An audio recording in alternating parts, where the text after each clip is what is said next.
Good. Thank you, everybody, for joining us. My name is Lauren Harbinson. I'm our VP of Customer Success at IriusRisk, and I am delighted today to be talking about rolling out a successful threat modeling program with three of our wonderful clients who have really gotten this right.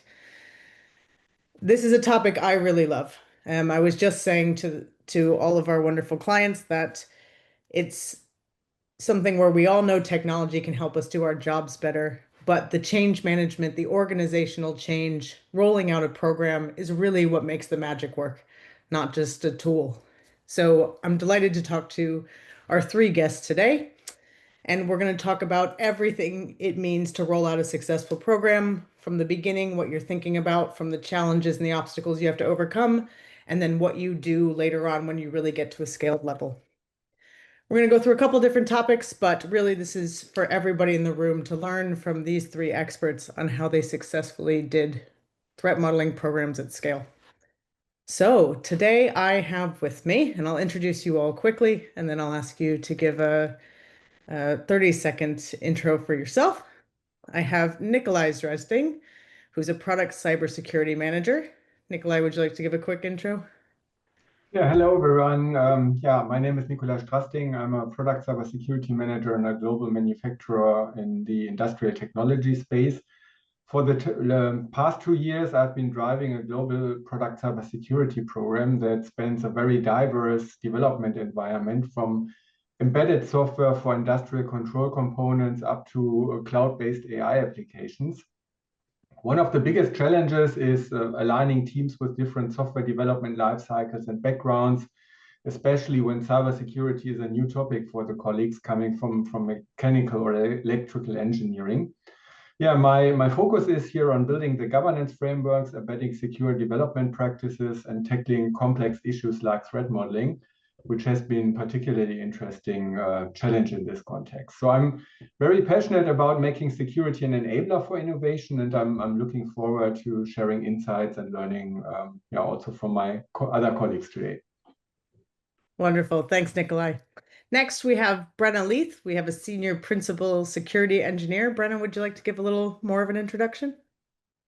Sure. So I have been in security for close to 10 years now, and I started actually as a project manager and moved into security engineering and security architecture.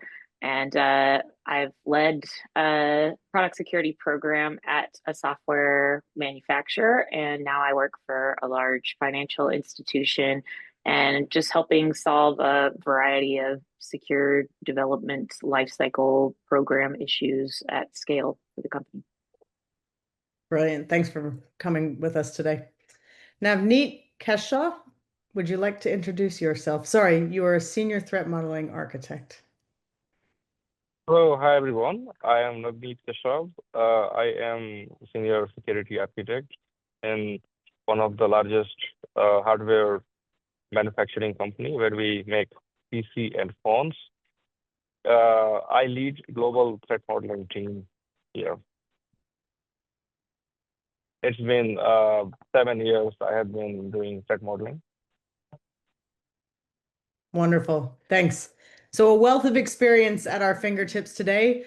For everybody who's listening to this webinar, please drop your questions either in the chat or the Q&A, and we'll either intersplice them into our discussion if they seem particularly time relevant, or take additional questions at the end.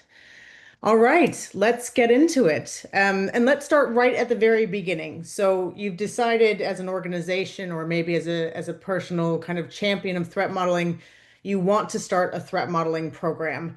You need to define, what are you going to do? How are you going to go about this? Brenna, can you talk to us about how we start that conversation and journey? Sure.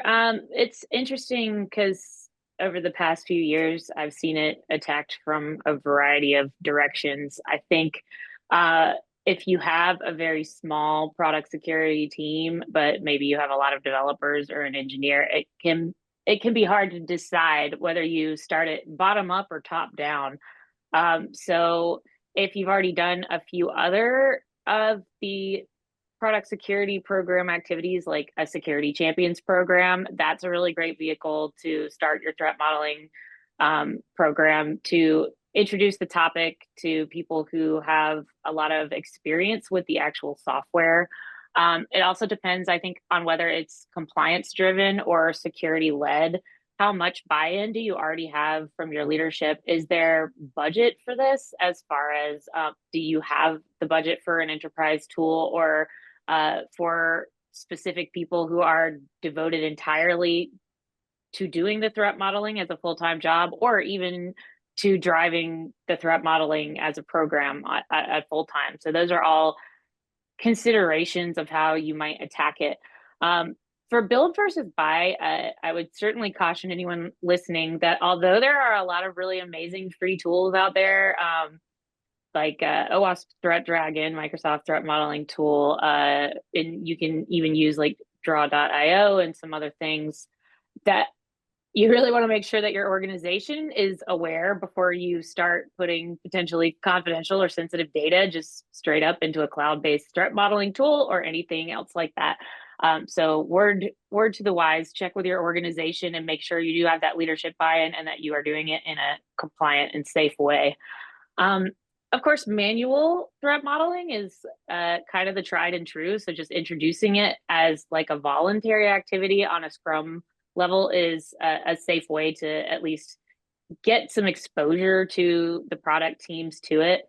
I think doing it from bottom up rather, I've seen fail, because once you start trying to get all the teams to do it, or worse, just kind of mandate that everyone has to start doing threat modeling now, it's a new requirement, you're going to get people who aren't really trying. They're just doing it as a checkbox activity. They're not gaining any value from the exercise. The manual things you're going to get are basically like a whiteboard scribble that isn't going to help your team, and it's not going to help you as the security professional learn where are those impactful design weaknesses in your products. Then there are also challenges, I think, with the other way, trying to do it top down. If you have a centralized model where you have a security team that's going to do all of the threat models, you're going to burn out. That's pretty hard. Just getting like all of the teams to really come to you or engage with you when you start asking them, basically interviewing them about their products and all of the questions you need to ask to do a good threat model, that's got its own challenges too. So I think depending on the size of your organization and the driver for why you want to do threat modeling, it's going to influence which way you might have greater success. If you've already got a strong security culture, if you've already got developers who are pretty game to listen to you, whether that's through a security champions program or just through a good relationship with them, maybe you're just in a small company and you've only got a few developers and you're already pretty tight, then I think you'll have a good result if you start making it more of like a club and a community of practice and doing threat modeling as an activity and tie it to the scrums, versus the other side of you have a security team, maybe you have a big budget and you have a nice tool and you've got people who can work on this full time. You're going to take a little bit of a different approach in how you sync up the security team and get those points of contacts with the teams. I think what you're bringing up there is really interesting, because it's looking at the culture of how you go about this within the wider culture of the organization. Is that you fair gotta enough? go with the flow a little bit. Like you gotta know your company and how they already work. I'm a big fan of, I think Nikolai just said, an enabler of innovation. So you don't want to be a detractor. You don't want to be asking the teams for a ton of time outside of their regular busy jobs when they're already trying to do a million other things just to get products out the door. But you want to make it an exercise that they see as valuable, as this is shift left. If you do this, it causes you less pain later. Fix the problems now, build the requirements in, and then I'm not going to come to you with a nasty pen test finding, which is going to make you unravel the whole sweater you just spent a whole year knitting. So I think if you find the way to connect with the people that need to engage with you, it's going to be easier, because it's a security-led activity, but it's a community activity at heart. You can't make threat models by yourself without the people who are truly like experts working on the software, because they know all the closets where all the skeletons are stuffed. Yeah, and just for everybody's context as we get into this discussion, I'll ask all three of you the same question. What was the culture of the organization when you did this rollout? Was it decentralized security, centralized security? Was it a top-down mandate? Was it grassroots? What could you tell me what your circumstance was?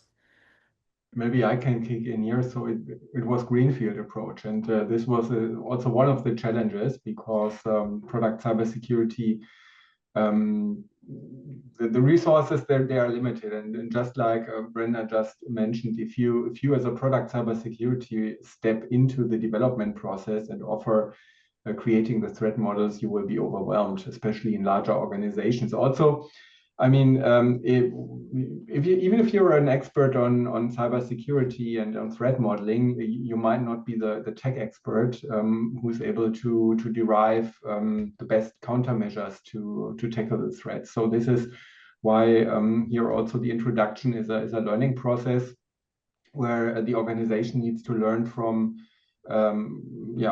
us what does threat modeling mean, what is the benefit, how do you do this. And at the same time, the product security team also needs to learn about the domain and the countermeasures here. So this is why I think this is one important aspect, especially if you're in a diverse environment where it's not just one tech stack or one type of technology. And I think I also agree to what was said before. You must meet the sweet point between getting a good quality of threat modeling with meaningful results versus getting involved from a product security team. So I think that's a challenge which you need to think through also when you select the approach for threat modeling. Brilliant. That's very, very useful. So say you've come to the conclusion, you've gotten enough signal from your organization that this is something that's going to be accepted. You've got a little bit of understanding of how the organizational culture works and how you might want to go about this. How do you start creating that rollout plan? What do you need for it? Where do you begin? Navneet, can I start with you on this one? Hello, am I audible? Yes. I hope it's not noisy from my side. I'll try to speak as loud as I could. So, for us, it started with a compliance requirement that we need to fill this compliance requirement, and that's why we need to do the threat modeling. And we did threat modeling initially for the product team, and then we realized that it can't be scaled up because we have like 500 plus product team, and I need like 50 plus like people in my team to do that. So we adopted the fifth left category. So rather than telling product team that you do the threat modeling, our approach was let's do threat modeling together. So you assign, and then we identified the person in the product team, and we essentially teaching them the threat modeling. So they are doing the work, we are here to switch them until they change them. When they create the first draft of the threat model, then here we review and we improve if needed. And all the work we do together with the product team. So like product team and the security team are working as a team, as one team. So first pass was little time consuming for us, like first year, or I would say second year as well.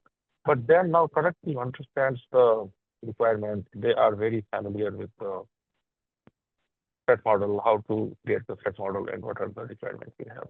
So long story short, we started with a small team, like we had 4 to 5 people in my team, and then we started becoming the facilitator. So we are like giving the training to the product team, and all the help they need to like learn the threat modeling. Yeah. Very good. And one of the points I hear you saying as well is the kind of phased approach, right? So not trying to boil the ocean all at once. Brenna, how about you? When it came to how to build the program up step by step, and not bite off too much in the beginning. How did you go about that? Um, I've done it at two different companies now, so there's been a couple of different approaches that I've tried, and it's been cool to see how differently each one of them was able to take on. So the first time I saw it be kind of compliance driven, and we tried to tie it like directly into the development process, but there was also a little bit of a center of excellence aspect to it where like the security person came in as consultants to the development teams and tried to lead them through it.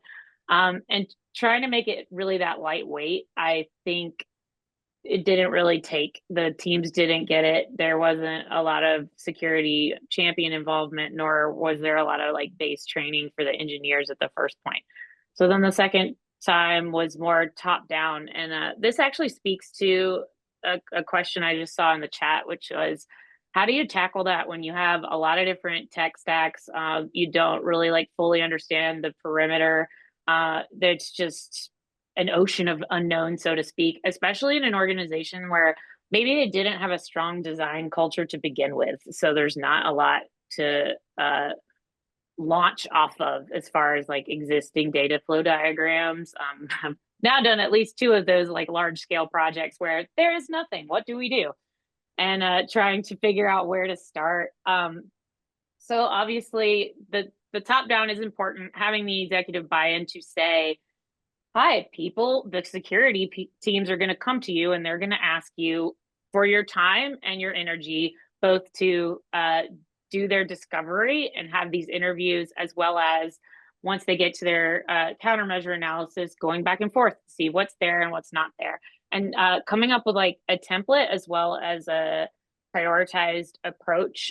We have considered in both places kind of a scoping and right sizing model of like small, medium, large. What is the size of the system? Where does it start? Is this small? Is this a web app? Is this large? Is this a huge platform portfolio level install that has a million things integrated to it? So starting from there to understand the scope and then trying to see how long does it take to appropriately threat model this. And that means how much team time do I need from the like expert team, the product team who owns this and who knows all the ins and outs. Hopefully they're there and they haven't retired and left. And then you are just doing your discovery based on what you can get from tools, which are also important. So if you've picked out what it is you know you need to do and you already have a lot of tools installed, you can start there. So anything you already know based on like your firewall mapping, if you have any kind of segmentation, any sort of asset management, do your inventory and do your own homework first. That is one thing I'm a stickler about. I often discourage people from going straight to the team when there's recon that you can do on your own before you ask them to give you 2 hours of their valuable time to lead you through stuff you could have figured out by yourself. So templates are pretty important, I would say, though. Figure out like, what does good look like? What does done look like? And how long does it take reasonably to get there? And then setting that expectation with the team. If you're lucky, you have people on your security team who can work on it full time. Usually it might be kind of a side quest. And so they're having to do that in addition to their regular responsibilities, which means you need to have a realistic idea of how long is this going to take, and when then inevitably when there's recommendations or requirements that come out of that, how long is that going to take? And do we have buy-in from the executive team of, here is a report of things you need to do. Will you do them? Yes or no? And get that risk acceptance in writing if you've found some big bads in there. Really useful. And you're touching on so many of the challenges that come up with getting started, right?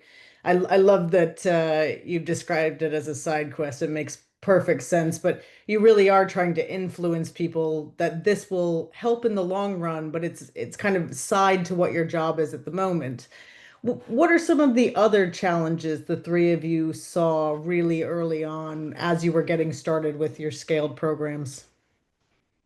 I think it's one of the challenges for sure is to drive this to an organization with very different level of experience and knowledge about threat modeling. So if you have multiple teams, maybe some teams never really worked on cybersecurity topics at all, while you maybe have in other teams DevSecOps people who have a bit more knowledge. So if you have this situation and then you drive, for example, manual methods, then the quality of the output will rely a lot on this previous knowledge. So if people haven't done this before, you will get poor outputs, and at the same time you will have a big challenge in order to train all these people if this is more than one team. So that's again a capacity issue. So I think that's one of the challenge. The other one is the acceptance challenge. So if you're not able to smoothly integrate threat modeling in their way of working, in the way how they develop software, and you ask them to fill out Excel sheets and create manual diagrams, and then you have to translate countermeasures from the threat model in an Excel into your Jira tickets, etc., etc. People will not take this serious, avoid it. So you must make sure that whatever you're building here is smoothly embedded, reusable, so avoid asking them to do things duplicate or 3-4 times, and make it a natural part of their development lifecycle. Sorry, I was muted there. That's really useful, Nikolai. I think, there's the old adage of what's in it for me, making my life easier as a role and embedding this security as part of my life as a developer. There's a couple questions here I'm going to open up. So we have one question that says, Brenna, any playbooks and templates or best practices you can point to from the context you touched upon? So I wish I could share them. Actually, at both of the companies that I've worked at where we did this, we kind of had to define our own playbooks as well as our own templates. And I do think that while some aspects are pretty basic, some of them can be organizationally specific. I think it was 2023. There is actually a presentation that I did with a colleague of mine, Lisa Cook, that has some good information in there about some templates that you can use. And I did another one for ThreatModCon that talks about using the layering function, which is in draw.io as well as IriusRisk, where you can define some templates in there. IriusRisk does have templates that you can use that are posted. Obviously, there are plenty of secure architecture patterns that you can use to build that off of. I think that there are a lot of standards out there depending on what regulations are applicable to your organizations for data flow diagrams, for network diagrams, and other architecture diagrams. That would be a great place to start as far as templates go for reusable things. I would say what makes it useful to you as the security team is going to be if you can define as a part of your templates the things you need to see. So whether that's going to be what the data classification is on each flow to make sure that that's added, whether that's going to be like role-based access control. Are there any flows that are privileged that maybe need to go through privileged access management? Any other like specific logging connections that you need to make sure are on there? The things that are important to you as an organization to buy down the biggest risks that are there are things that I would add to your template when you create that. As far as a playbook goes, one thing that has been useful for us recently has been having more of a community dialogue and a leveling up exercise, if you will, as far as the playbook is concerned.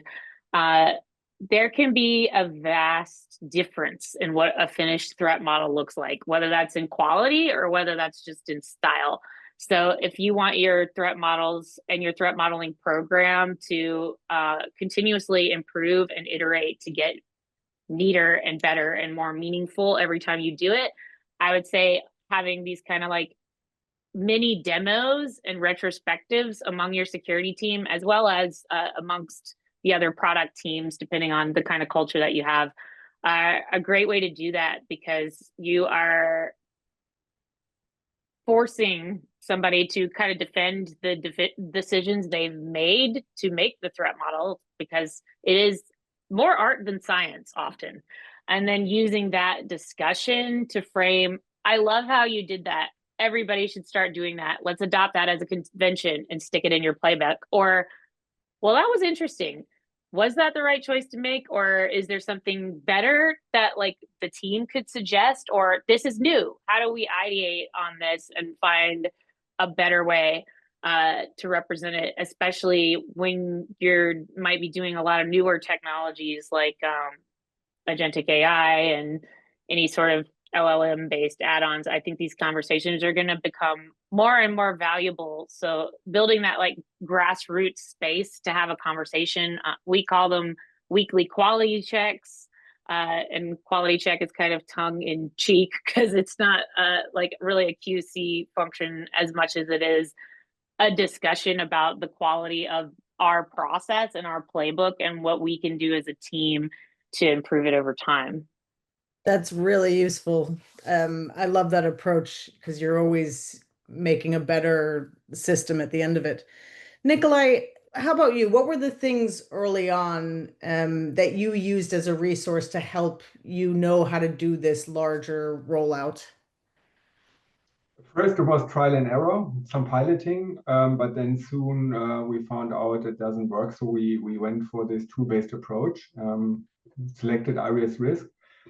Yes, and what we did here is we selected from different domains and technology stacks pilot projects where we just tested out the product, the way how it can integrate into for example, the other tool chain used by the developers. And yeah, the pilot gave us the opportunity to learn about the tool, and at the same time also find out where it needs to be changed or adapted to fit our needs. So we started, for example, to build custom libraries, which yeah, reduce the complexity of the overwhelming amount of components which are available in the tool to a manageable set for the people which they need for their daily work. We also tailored the requirements or the countermeasures to the local language or to the internal wording of it. So there was a lot of exploring, testing in these pilot projects, and yeah, I think now as we have a base, we are starting to drive this into the wider organization. Great. That's really useful. And, you know, something both of you have touched on in various forms in your answer there is the need to get stakeholder buy-in, right? That you may or may not have direct, let's say, kind of line management control over other teams, other departments, other units, different tech stacks, these sorts of things. So how did you go about that? How did you start there? Were these use cases from your various pilots useful in that? Nikolai, I'll start with you. I think we're having a bit of internet issues with Navneet. Okay, yeah, no problem. I'm back. I think what was the main point here was, of course, the discussion. Is it worthwhile to invest into a tool or not? And I think we've seen from a business case perspective that if you want to do a proper threat modeling, you need to either invest into tool support, which helps you to manage threat modeling, to make sure that there is an organizational learning in place and that you are getting a certain quality out of this process, and not just do it to tick box compliance statement, but really get meaningful outputs. And then you have two options. You invest in a tool which supports this, or you invest in people supporting this and training the people, making sure that the outputs are quality checked, etc., etc. And I think that was, from our perspective, a clear choice, because the tooling way is something which is easier scalable, which is at the end also reducing the costs while providing a good quality of the output. That's great. Yeah, that's very, very useful. There's a question here that kind of goes along with that. Actually, I'm going to ask one more question and then I'll get to the question in the chat. My question is for both of you, who was the hardest role to win over when you were doing these programs? Who was the stakeholder that you really had to work to get their buy-in? And how did you do it? I think it's still the people who need to do the threat modeling. So of course, if it is something, I think it was mentioned also by other people here, if it is something which is now required to meet compliance requirements, which often is the case, then it's an add-on thing. So if people have not done this before, it's more work. And if you then come up with a new tool and it's something you have not used before, you need to have yet another tool as a developer, so they are partially overwhelmed already. So you need to demonstrate that there's a clear benefit to really using this tool, and that if you use it in a smart way, it will add more work. Yes, of course, it's a new task, but it's manageable, and it can be integrated in a way that it doesn't really disturb your way of working. So I think that's something you have to keep in mind, that the acceptance from the people using it is achieved, because otherwise you will not be successful with the whole program. Great answer. Brenna, how about you? So I feel like I've had the same observation actually at both of the companies where I've tried this, and disclaimer being that they are large companies. So I'm not startup size, but it's the kind of the middle managers that end up being the hardest to win over. And I think it's because of the unfortunate situation they're put in.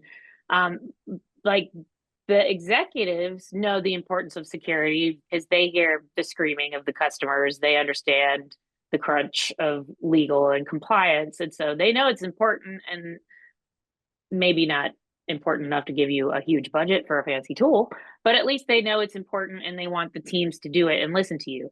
Actually, the developers, once they get the value of the exercise, can be really big proponents of it, and they can say, we want to spend time on this, we think it's valuable, we really like it. And then it's like the middle managers somewhere in the middle who are under the pressure and the crunch to deliver faster. They have a ton of different commitments, a ton of different goals and OKRs for their teams, and they kind of try to skate by it because they are trying to perform and meet their deadlines and their velocities. So getting those people to understand the value of this, if you spend time on it in the design phase and in the beginning, and or maybe even a little bit in every sprint for every feature, it pays dividends in other ways to help them move faster. And so if you can collect any of those metrics, for me, at my last company, it was about trying to get them a fuller picture of all of the security debt in their applications, whether that was through the various tools or whether that was, hey, if you can fix this one thing or do this paved road, it's a good trade-off because then you won't have to spend so much time on these other things. So finding ways that they can see you as an enabler instead of just yet another drain on their team time is a really good way to connect. And I'm a huge proponent of trying to forge a good relationship with the development teams so that they do see you as an advocate and not as the culture of no. Unfortunately, you do have to say no And so if they can see you as most of the time you're on their side, you're trying to help make it easier, you're trying to be reasonable of what's the amount of risk that you think it's advisable to accept. What can they focus on now that will help them later versus actually that's just noise. Like we can backlog that and we can worry about that during another cycle. I think once they see the value of the exercise and the value of you, the security person, as their friend and their advocate, they are a lot more likely to listen to you and to prioritize your asks when it matters most. Yeah. And two things that you're saying but not saying in that, which I think is useful to point out for everybody. One is you clearly understand what their job is, how they're measured, and Yes, what they're very trying much. to do, right? That kind of understanding it from their perspective and being able to speak from that perspective, Very much. I'm sure helps you greatly because I can hear it as you talk. And the other part of that is the practicality. This is not a no at everything. This is not a zero risk. No. This is about balancing that risk And profile. trying to have empathy for them as Yes. well as doing what's right for the company. I do think coming from a project management background, that's one thing that served me well of I know all the stakeholders. I know what their roles are. I know what they care about. And I'm also like there to help the project succeed. And transitioning into security, I think a lot of people lose that mindset because security can be very doom and gloom. And it can also be a very us versus them sometimes, as far as security needs this, the development team won't do it, they won't give me enough budget, which is stressful. I think we all know. Trying to really like retain a sense of empathy and putting yourself in the other's shoes and helping them see how you're all working together to make the end customer safe and happy at the end of the day. Yeah, brilliant. I think we have Navneet back with us. Navneet, I'll ask you one of the questions from our QA here. So from what you've shared, it seems program rollouts usually require time and progress through several stages. In your experience, were there particular goals you focused on during each stage? Yeah, so I would like to talk a little bit more about how you can buy the stakeholders like confirmation. So each stage for us, what we do is first of all, let me ask, you hear me okay? Am I audible? Yes. Yes, we can You are hear you. Okay. okay, great. Yeah. So stages are we have a workflow, and the very first thing we do is we make product team uh, do the threat model. And when I say we make product team do the threat model, meaning we help them, we mentor them, and what we do somehow with time we are able to make them understand that this threat modeling is not for security team. This is for you. It will save you from the runtime surprises. So your product is ready to go live and like QA is done, development is done. And if you submit it to the security team, and if you find some blockers at that time, it will block your release or it will delay your release, if not block. So let's do threat modeling. We call threat modeling is the very first security stage where we try to identify all the threats way prior. And so that's why we talk about stages. So threat modeling starts with like very with STLC, like very first stage of STLC process. When product is being designed, we start threat modeling at the same time. Yeah. And when it is done, development is being progressed. Let's say at design phase, we find some issues.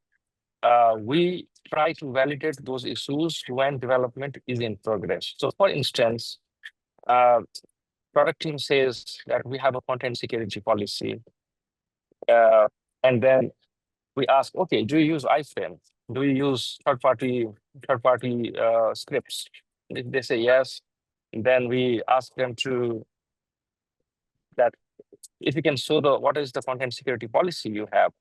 So those kind of validation happens at the stage 2, where development is going on.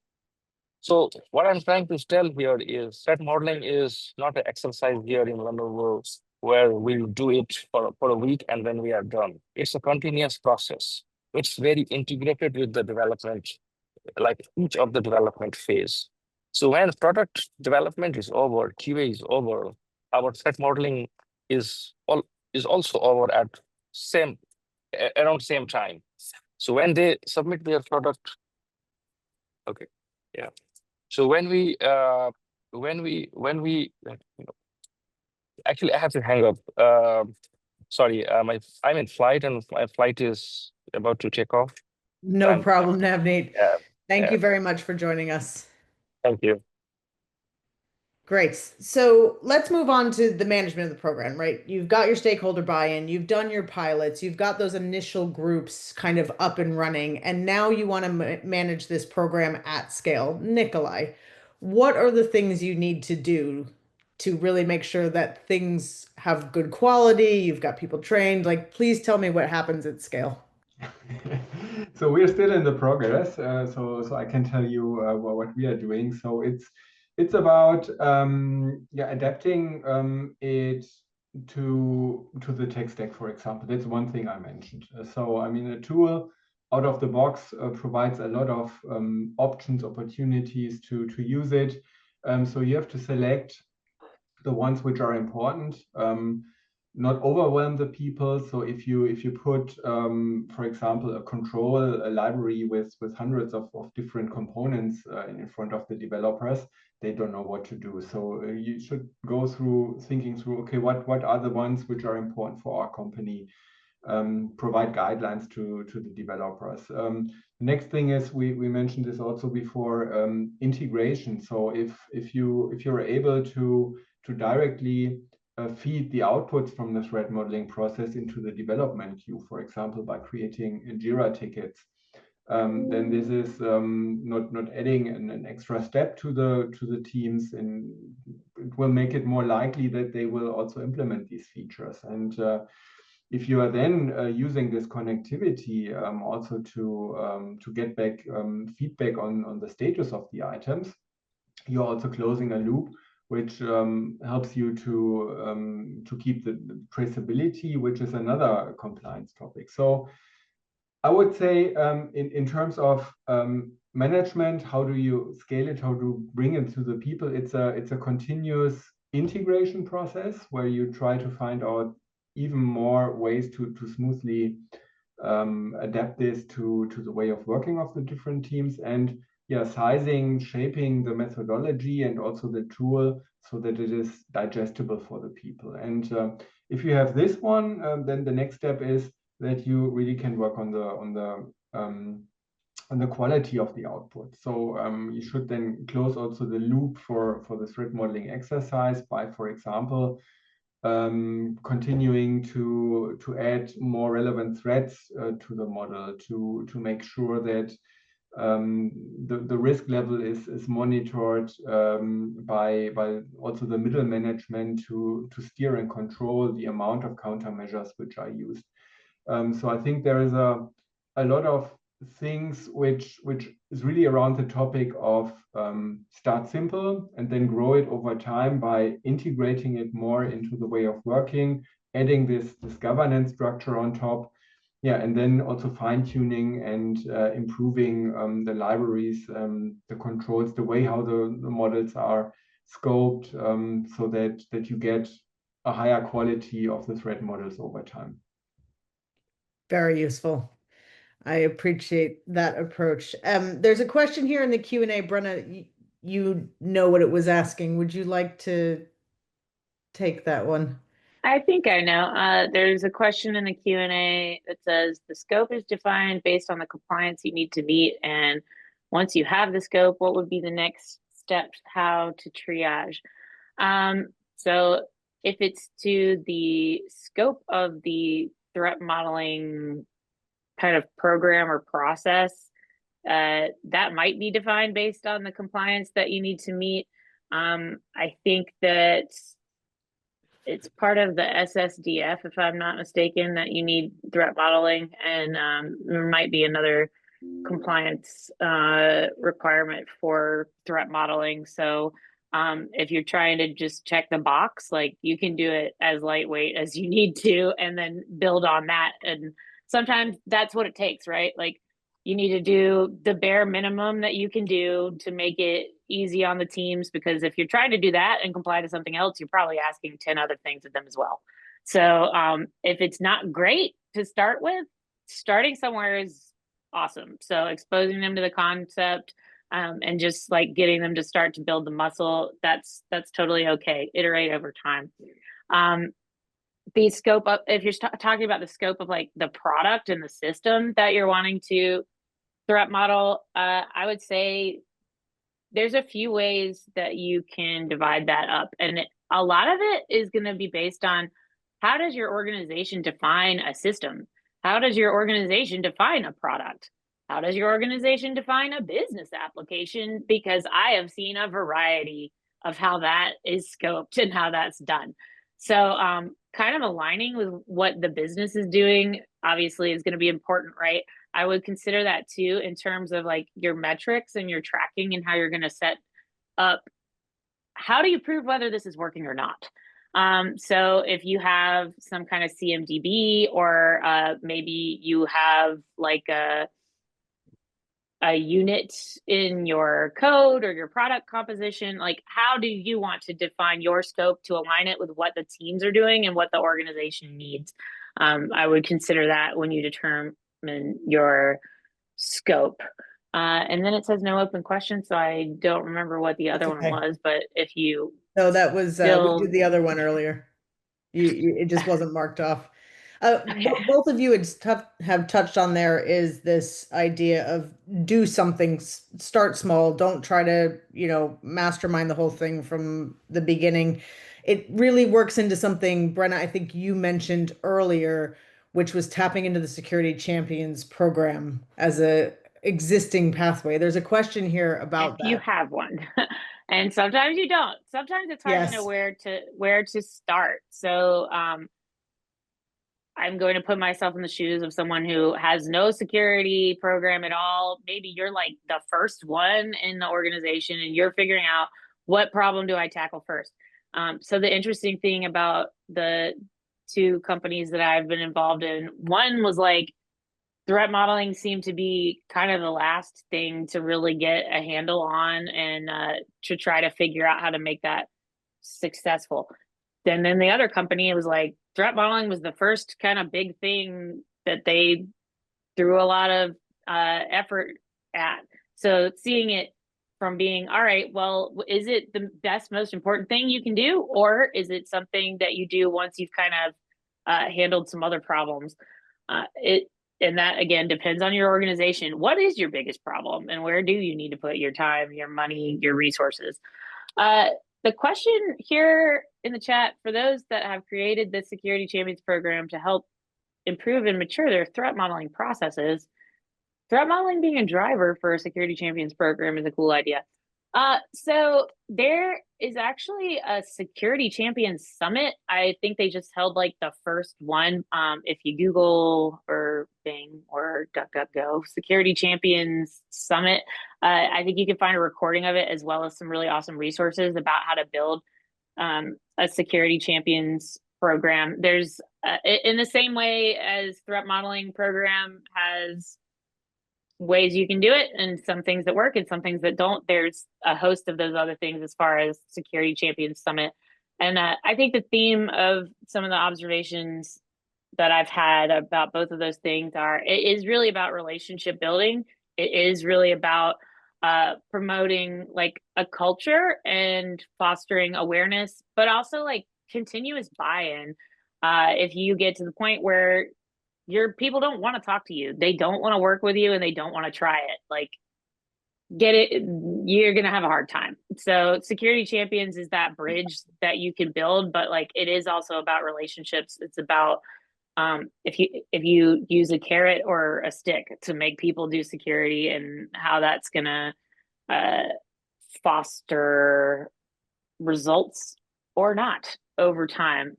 You don't want people trying to hide things from you because they don't want you to tattle on them or slap them on the wrist. You want people to come to you and say, hey, is this a security problem? It's kind of weird.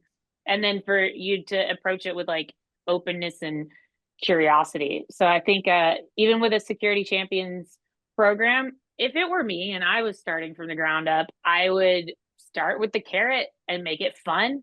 And say like, hey, if you are a security champion, I'm going to come up with this cool weekly office hours. I'm going to come and invite speakers. I'm going to do demos. I'm going to show you cool new stuff you can try. And we're going to talk about how to solve your problems and to make security like a healthier part of your SDLC. And I would see what that kind of got me as far as if I was just going to start one from the ground up. Brilliant. Thanks, Brenna. And how about you, Nikolai? Did you have a security champions program? Did you have to start one? Do you have any advice around that? No, so we started to look into this. But we don't have it. So we have architects, lead engineers, and people like this who of course take a larger role. But we have not yet rolled out a full-fledged security champion program. Impressive that you've done a full-scale threat modeling rollout without one. In progress.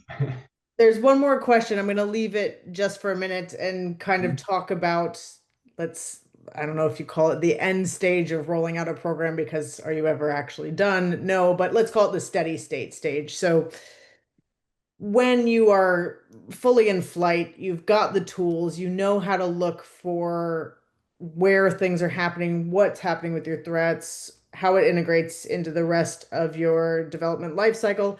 How do you keep the momentum going? Or do you see that there's a tipping point where the momentum just takes on a life of its own and you can be a little bit less hands-on?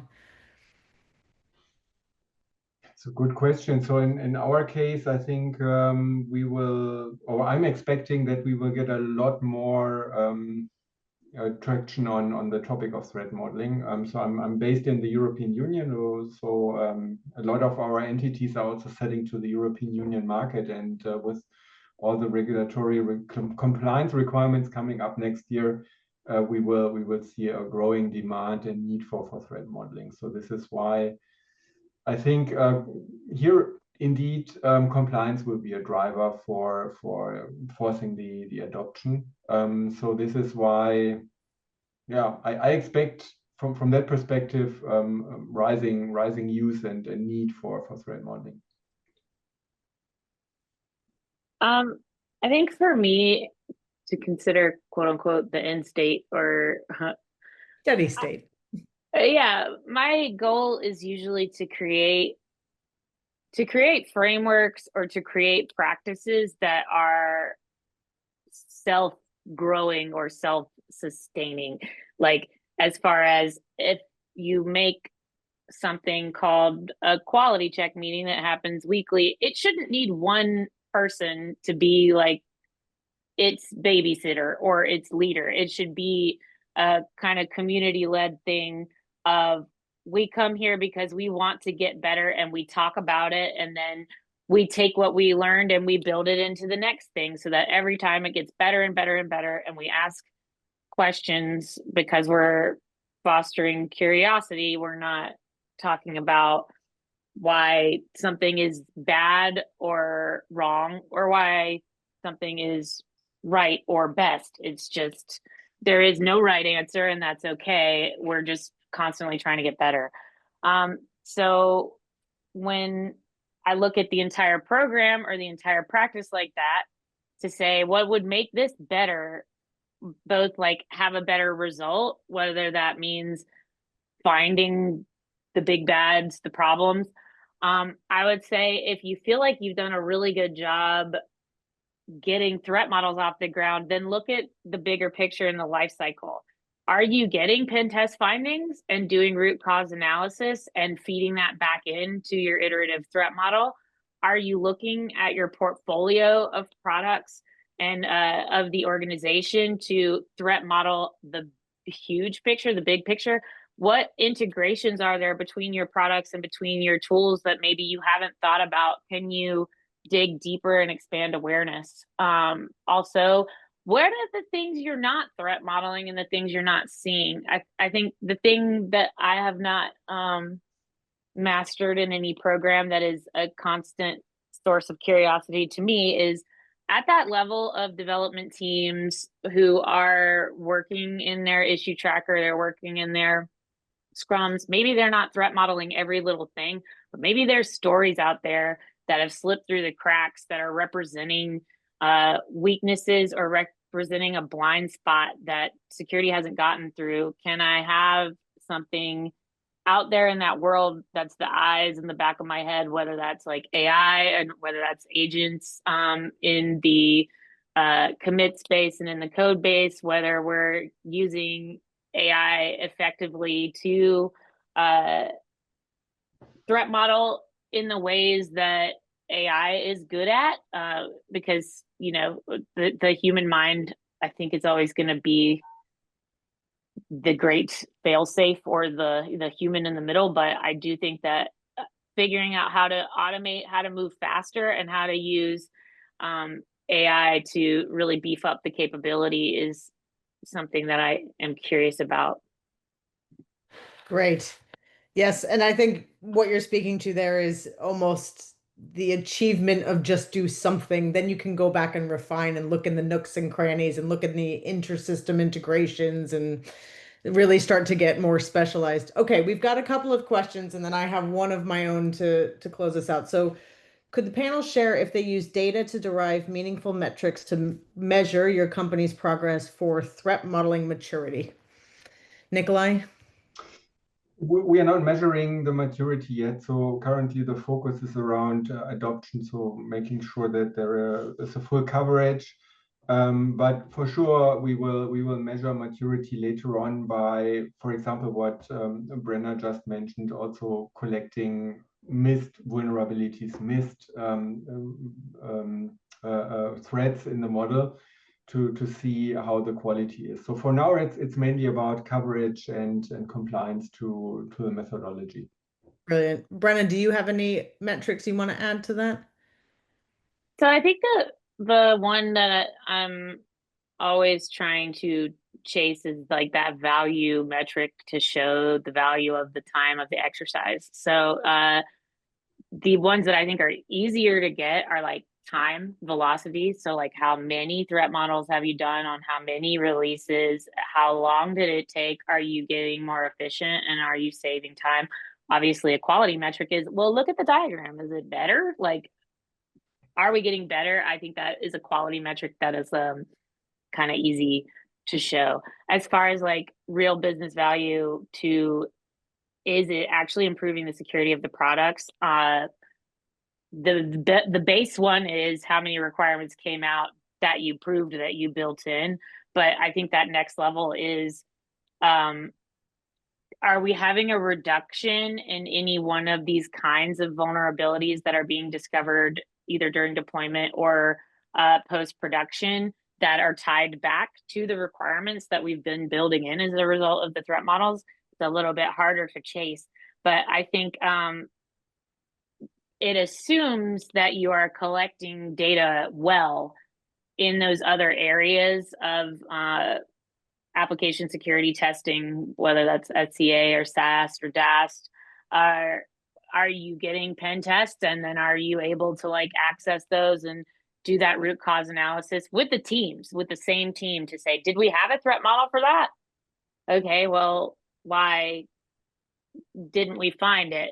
And then use that to get better. Or even better, you got a clean pen test result. Nobody likes to talk about everything looking good. It's like not flashy to be able to like tie that back to, we're doing good and we had a clean pen test because look at this team's been doing threat model every 2 weeks on every new feature for a year now, and look how many things they've burned down in the backlog. Look how much security debt they've eradicated. That's why it looks really good. I think that's a good story to tell. Brilliant. That's a great answer, Brenna. We're at the top of the hour. I don't want to keep the two of you. There's a couple questions left. Do you think we could drop these in an email to the attendees and you guys could put in your thoughts that way instead of trying to hold everybody on the call? Yeah, sure. Um, Or sure. would you rather do it now? Either way. I don't I mind. can do it now. Yeah, it's only a Okay. couple. That's great. So if people need to drop, no problem. They can see this in the recording. So, couple of questions. How large of a role should security champions have? Whether it be in threat modeling or security in general, what should be expected of them? Brenna, I think this one's at you since that. Yeah, I have a pretty short answer to that, and I guess at both companies where I've had one, it was just kind of like about a 20% expectation of the person, that like about 20% of your time should be devoted to security activities, whether that's you're helping to review the application security findings and you're helping to triage, or you're like leading secure code reviews or doing training or going to stuff with and for the security team.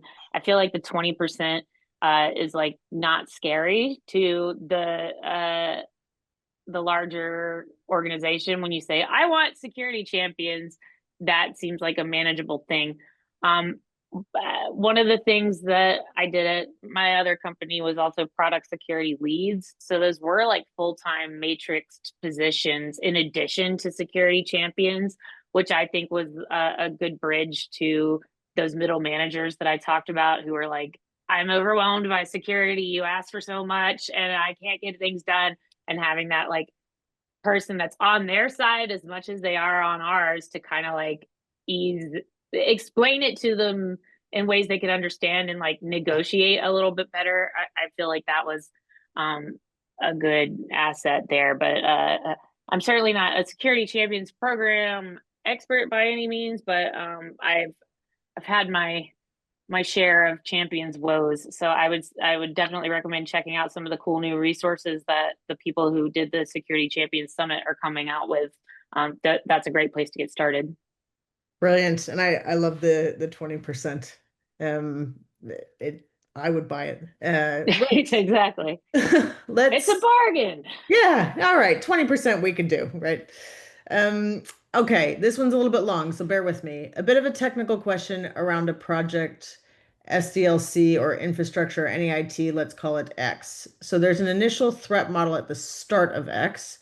Now, when the project comes to fruition, let's say an infrastructure with AWS and controls that you put in based on phase one, but now, do you have another threat modeling of the components around CIA, particularly A, i.e., to reiterate, and from the IriusRisk product, I have seen that's the space it fits. First of all, my understanding correct, and second is the correct step. I don't have threat modeling as part of the risk assessment, but not after what I referred to above. Sorry. So I think this is saying, do you go back and threat model components and do that reiterative threat modeling, and how does that work? Nikolai, you're nodding, so I'm going to hand it to you. Yeah, so I first of all, I believe threat modeling is a continuous process. So it never stops. So you can get new threats. Systems are changing and adapting. So it's not a one-off thing. So you should always revisit this. And especially if you have systems or products which evolve over time, you should always go back to review and to enhance. And the second thing, so what I get from this is that you have your different layers. So you have the application layer, the infrastructure layer. I think that's also the second question mentioned here. Of course, you can use and you should use threat modeling on all the different layers. So, I mean, if you just protect the application level and you have vulnerabilities on the infrastructure layer, then it's not a big gain. So you need to get the full picture. You don't need to put it into one threat model, but you should definitely always also consider the runtime environment of an application, so where this is operated in practice. It's my view. Great, thank you. One more here. Should platform architecture also be threat modeled? For instance, Azure tenants in an app that's being built on? That's what I mentioned. I believe yes. Yeah. Would anybody say no? Yeah, I think that the scoping that's kind of back to that scoping question of like, what is good enough, or what is like our scope here? Are we trying to do all 7 layers? Are we trying to like, what's outside of scope? Are we trying to ask a vendor what they're doing and like threat model against them, or where's the risk? I think is um the first place I'd usually start with for scoping is like, what does the team that's working with you have the most control over directly to reduce risk? Or like, what is the area of most concern? Because I don't think there's ever like going to be there's no perfect threat model. There is no like comprehensive everything we've looked at, but there is iterative improvement, which can go layer by layer. You can always expand and zoom in to levels of detail as you need to. One thing that I think I inferred from one of the questions in there was about like the IriusRisk components and the updates that the tool is taking against once you have done a threat model and now that thing is released a couple times. Hopefully you're iteratively doing versions with each release or each like meaningful change. But the second part of that is if nothing seems to have changed architecturally, or if maybe like nothing seems to have changed as far as whatever an answer would be about, is this control here or not? Is this data or permissions changing or not? Your tool may have changed. So like to refresh it to, are there new components with new risk patterns that now better represent the thing I threat modeled last time? Like that's kind of a different beast to tackle, and one that I think is a matter of like choice. And again, risk tolerance that goes back to what are you forcing your teams to do versus what do they want to do and who is doing the threat model. Because based on that control, the answer to, all right, am I going to completely like redo this threat model with the newest, latest, and greatest components, risk patterns, and threats to take full advantage of the horsepower behind this tool? Or is it, no, we did a threat model and we had smart people do it and the architecture hasn't changed. So like pass go, collect $200. So I think that's a trade-off to make. Thanks, Brenna. Back to that practicality that you're bringing to this, which I love. Okay, one very I am short a question from realist. me, and then we can call it a day because this has been a wonderful discussion. My very short question is, if you could go back and have a coffee with yourself when you were embarking on this scaled threat modeling journey, what's the one piece of advice you would give yourself?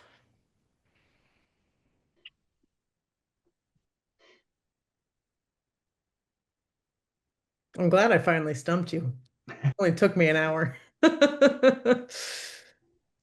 Well, anything you ask me to say to myself is going to stump me. I would say start simple from scope, approach, but also from expectations and grow over time. Brilliant. That's great, Nikolai. Thank you. Brenna, put you on the spot. Yeah, I think helping set expectations realistically, like for the team as well as for whoever it was that said they wanted the threat modeling program, I think would be good, because there's like an ideological battle, I think, or a tug of war for like what is threat modeling and what is it meant to be? Is this a risk based thing? Like, is this a compliance activity?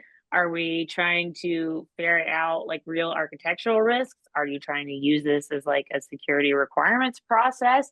Is this meant to directly solve all of your vulnerability problems and weaknesses? I think helping make that clear and like continuing to ideologically reinforce what it is your program is doing and what it is your process is meant to achieve. Because even so, it feels like years in, some people are still like surprised at what threat modeling is doing and what it's not doing, and like Yeah. what the real goals of it are. So Yeah, a bit increasing of a that mission and a communication. charter Yeah. and that sort of thing. Brilliant. The mission statement and continually kind of returning to it and reinforcing it, I think would be a good piece of advice, because there's certainly like drift as the process and the program starts to mature. Wonderful. Nikolai, Brenna, thank you so much for such a great conversation. The two of you, as we said at the beginning of the hour, have a wealth of information and a wealth of knowledge in this section, and it really came through. I hope all of the people who asked questions and listened to this got a lot out of it and feel inspired to go and scale their own threat modeling programs. Thank you both very much. We appreciate your time. Thank you. Thank you.